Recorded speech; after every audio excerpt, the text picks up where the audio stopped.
আসসালামু আলাইকুম। আমন্ত্রণ বাংলাভিশন সংবাদে আপনাদের সাথে আছি আমি মাহমুদ হোসেন। জুলাই আগস্টে ছাত্র জনতার আন্দোলন চলাকালে দমন পীড়নে অংশ না নিতে সেনাবাহিনীকে সতর্ক করার পর বাংলাদেশে সরকার পরিবর্তন হয়েছিল বলে জানিয়েছেন জাতিসংঘের মানবাধিকার বিষয়ক হাই কমিশনার ভলকার তুর্ক। হার্টটক অনুষ্ঠানে ভলকার তুর্কের সাক্ষাৎকারটি বিবিসির ওয়েবসাইটে বুধবার প্রকাশ করা হয়েছে। বিশ্বের মানবাধিকার পরিস্থিতির উন্নয়নে জাতিসংঘ আর বিশেষ করে তার ব্যক্তিগত ভূমিকার উদাহরণ টানতে গিয়ে বাংলাদেশ প্রসঙ্গে একথা জানান তিনি। বলেছেন, ছাত্র জনতার বিক্ষোভ দমনে সেনাবাহিনীকে ব্যবহার করলে বাংলাদেশের শান্তিরক্ষীদের প্রত্যাহারের হুমকি দেওয়া হয়েছিল, যার ধারাবাহিকতায় শেখ হাসিনা সরকারের পতন সুনিশ্চিত হয়েছিল বলে দাবি করেছেন জাতিসংঘের মানবাধিকার বিষয়ক হাই কমিশনার। তিনি আরও জানান, ডক্টর ইউনূস অন্তর্বর্তী সরকারের প্রধান উপদেষ্টার দায়িত্ব নেয়ার পর তাৎক্ষণিকভাবে তথ্যানুসন্ধানী দল পাঠিয়ে তদন্তের অনুরোধ জানিয়েছিলেন, যেই অনুরোধে সাড়া দিয়ে তদন্ত প্রতিবেদন তৈরি করেছে জাতিসংঘ।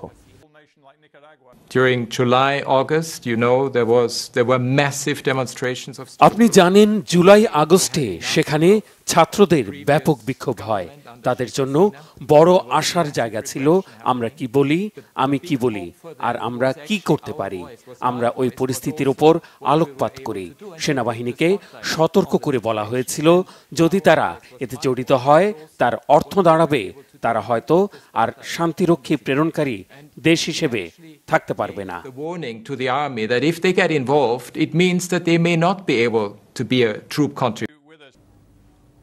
জুলাই গণ অভ্যুত্থানে জাতিসংঘ তদন্ত দলের প্রতিবেদনের মাধ্যমে স্বৈরশাসক শেখ হাসিনা ও তার সরকারের গণহত্যা ও মানবাধিকার লঙ্ঘনের আন্তর্জাতিক স্বীকৃতি প্রতিষ্ঠিত হয়েছে বলে মনে করেন বিশ্লেষকরা। ন্যায় বিচার প্রতিষ্ঠায় নিরপেক্ষ প্রতিষ্ঠান হিসেবে জাতিসংঘের তথ্যানুসন্ধান কার্যকর ভূমিকা রাখবে বলেও অভিমত তাদের। জাতিসংঘ প্রতিবেদনের ফলে শেখ হাসিনা ও তার সহযোগীদের বিচার প্রক্রিয়ার মুখোমুখি করা সহজ হবে বলেও মনে করেন তারা। আরও জানাচ্ছেন ইমরুল কায়েস। জুলাই আগস্টে ছাত্র জনতার উপর আওয়ামী লীগ পরিকল্পিত হত্যাকাণ্ড চালিয়েছে বলে জুলাই প্রতিবেদনে তুলে ধরেছেন জাতিসংঘের মানবাধিকার বিষয়ক হাই কমিশনার ভলকার তুর্ক। ওই হত্যাকাণ্ডের বিষয়ে বুধবার জেনেভায় মানবাধিকার কমিশনের সদস্য রাষ্ট্রগুলোর কাছে প্রতিবেদন তুলে ধরেন তিনি। বিশ্লেষকরা বলছেন, জাতিসংঘের এই প্রতিবেদনের ফলে বিশ্ববাসী শেখ হাসিনা ও আওয়ামী লীগের গণহত্যা ও মানবতা বিরোধী অপরাধ সম্পর্কে জানতে পেরেছে। একই সাথে স্বৈরাচারী হাসিনা সরকারের জঘন্য অপরাধের বিষয়ে এটি একটি আন্তর্জাতিক স্বীকৃতি বলেও মনে করেন তারা। আন্তর্জাতিক পরিসরে জাতিসংঘের বিভিন্ন সদস্য এবং বিভিন্ন সদস্য দেশগুলোতে অবস্থানরত সক্রিয় নাগরিকদের সামনে কিন্তু বাংলাদেশে অপরাধ সংগঠনের বিষয়টি মোটামুটি একটু পাকাপোক্তভাবেই প্রতিষ্ঠিত হয়ে গেল। এখানে যে মানবাধিকার লঙ্ঘিত হয়েছে সেটা জাতিসংঘের রিপোর্টের মাধ্যমে সকলে জানতে পারে, এবং জাতিসংঘ যেহেতু একটি সর্বমহলের স্বীকৃত এবং গ্রহণযোগ্য প্রতিষ্ঠান, তাদের যে রিপোর্ট সেটা অবশ্যই যেটা বাংলাদেশের জনগণের পক্ষ থেকে বলা হচ্ছিল বা বাংলাদেশের যারা স্টেক হোল্ডার যারা বলতেছিলেন, এখন আন্তর্জাতিক সম্প্রদায় সঠিকভাবে বুঝতে পারবে যে এখানে কি ধরনের অবস্থা হয়েছে। জাতিসংঘের তদন্ত প্রতিবেদন শেখ হাসিনার মানবতা বিরোধী অপরাধের বিচারে দালিলিক প্রমাণ হিসেবে কাজে লাগবে বলে অভিমত তাদের।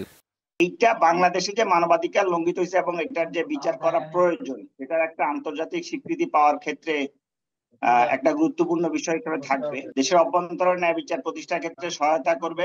বিগত সরকার বা ফ্যাসিস্ট সরকার বা আওয়ামী লীগ সরকার বা শেখ হাসিনার দ্বারা সংগঠিত যে অপরাধগুলো, সেই অপরাধগুলোর মাত্রা কীরকম এবং সেই অপরাধগুলোকে কীরকম বিচারিক প্রক্রিয়ার মধ্যে দিয়ে বিচার প্রক্রিয়ার অংশগ্রহণ করা যায়, সেটি কিন্তু মোটামুটি পাকাপোক্ত হয়েছে।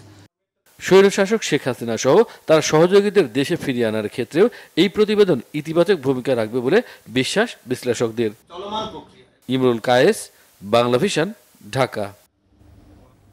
কচুরিপানা ও ময়লা আবর্জনা পরিষ্কার করায় প্রাণ ফিরেছে গোপালগঞ্জের টুঙ্গিপাড়া পৌরসভার গিমাডাঙ্গা টুঙ্গিপাড়া খালে। এখন প্রবাহিত হচ্ছে স্বচ্ছ পানি। অজু, গোসল সহ সব কাজে এই খালের পানি ব্যবহার করতে পারছেন খালপাড়ের 5 গ্রামের হাজারো মানুষ। গোপালগঞ্জ প্রতিনিধি মনোজ সাহার তথ্য ছবিতে বিস্তারিত। গিমাডাঙ্গা টুঙ্গিপাড়া খালটির সাথে বাঘিয়ার নদীর সংযোগ রয়েছে। নদী থেকে কচুরিপানা ও আবর্জনা খালে প্রবেশ করায় ব্যবহারের অনুপযোগী হয়ে পড়েছিল খালের পানি। ফলে পাটগাতি, টুঙ্গিপাড়া, পাঁচকাহনিয়া, গিমাডাঙ্গা ও কাজীপাড়া গ্রামের হাজার হাজার মানুষ পানির অভাবে ছিল দুর্ভোগে। টুঙ্গিপাড়া পৌরসভার প্রশাসক মোহাম্মদ মইনুল হক দুর্ভোগের কথা জানতে পেরে খাল পরিষ্কারের উদ্যোগ নেন। এই ঘটনায় সন্তুষ্টি প্রকাশ করেছে এলাকাবাসী। খালটা অপরিষ্কার থাকার কারণে আমাদের এই পানি পচা এবং দুর্গন্ধ, লোকজন চলাফেরাও করতে পারতো না, এবং এখন এই পরিষ্কার করার কারণে এই পানিটা আমরা ব্যবহার করতে পারতেছি। খাল পরিষ্কার হতে অজু করতে সুবিধা হচ্ছে, আরও দল বেঁধে আমরা গোসল করতে পারতেছি। আমাদের জন্য খুব কষ্টকর ছিল। হ্যাঁ, এখন তো যাই হোক ভালো একটা উদ্যোগ নেছে। উদ্যোগের কারণে আমরা এখন অজুও করতে পারবো, গোসলও করতে পারবো। জনসেবায় পৌর প্রশাসনের কল্যাণকর কাজ অব্যাহত থাকবে বলে জানায় স্থানীয় প্রশাসন। এটা দীর্ঘদিন ধরে কচুরিপানার কারণে পরিত্যক্ত অবস্থায় ছিল, জনসাধারণ এই খালের পানি ব্যবহার করতে পারত না। তো রমজান উপলক্ষে আমরা টুঙ্গিপাড়া পৌরসভার উদ্যোগে এই দীর্ঘ 2 কিলোমিটার খালের কচুরিপানা অপসারণের কার্যক্রম হাতে নিয়েছি। আমরা 2 দিন ব্যাপী এই পরিষ্কার পরিচ্ছন্নতা অভিযান শুরু করার পর এখন খালে পানির প্রবাহ যথাযথভাবে হচ্ছে। জনগণের সেবায় স্থানীয় প্রশাসন শক্তিশালী ভূমিকা রাখবে, এটাই প্রত্যাশা এলাকাবাসীর। Bangla vision news desk. আন্তর্জাতিক প্রসঙ্গ। মার্কিন প্রেসিডেন্ট ডোনাল্ড ট্রাম্প এবারও সৌদি আরবের মাধ্যমে প্রথম বিদেশ সফর শুরু করতে যাচ্ছেন।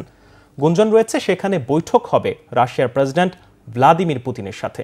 অন্যদিকে কানাডা আর মেক্সিকোর ওপর বাড়তি শুল্ক আরোপে প্রায় 1 মাসের স্থগিতাদেশ দিয়েছেন তিনি। হোয়াইট হাউসে সাংবাদিকদের ট্রাম্প জানিয়েছেন, স্বাভাবিকভাবে প্রেসিডেন্ট হিসেবে দায়িত্ব নেওয়ার পর যুক্তরাজ্য দিয়ে বিদেশ সফর শুরুর রেওয়াজ থাকলেও গতবারের মতো এবারও যাবেন সৌদি আরবে। এর পক্ষে যুক্তি দিতে গিয়ে ট্রাম্প জানান, গতবার 45 কোটি মার্কিন ডলারের চুক্তি করে মার্কিন ব্যবসায়ীদের লাভবান করেছিল সৌদি।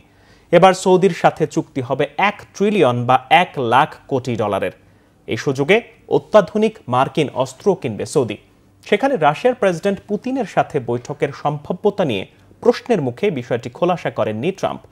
যুক্তরাষ্ট্রে ঢোকা মেক্সিকোর প্রায় সব পণ্য আর কানাডার কিছু পণ্যে 25% বাড়তি শুল্ক আরোপ 2 এপ্রিল পর্যন্ত স্থগিতের আদেশে সই করেছেন মার্কিন প্রেসিডেন্ট। এতে কানাডা ও যুক্তরাষ্ট্রের পণ্যে প্রতিশোধমূলক 25% শুল্ক আরোপে স্থগিতাদেশ দিয়েছে। ট্রাম্পের নির্দেশে কানাডা, মেক্সিকো, চীন, ভারত সহ দেশে দেশে বাড়তি শুল্ক আরোপের ঘোষণায় বৈশ্বিক অর্থনীতিতে অস্থিরতা দেখা দিলে 2 দিনে একাধিক পদক্ষেপে সিদ্ধান্ত পরিবর্তন করলেন ট্রাম্প। এই ছিল এখনকার মতো। পরের সংবাদ বেলা 12টায় দেখার আমন্ত্রণ রইল।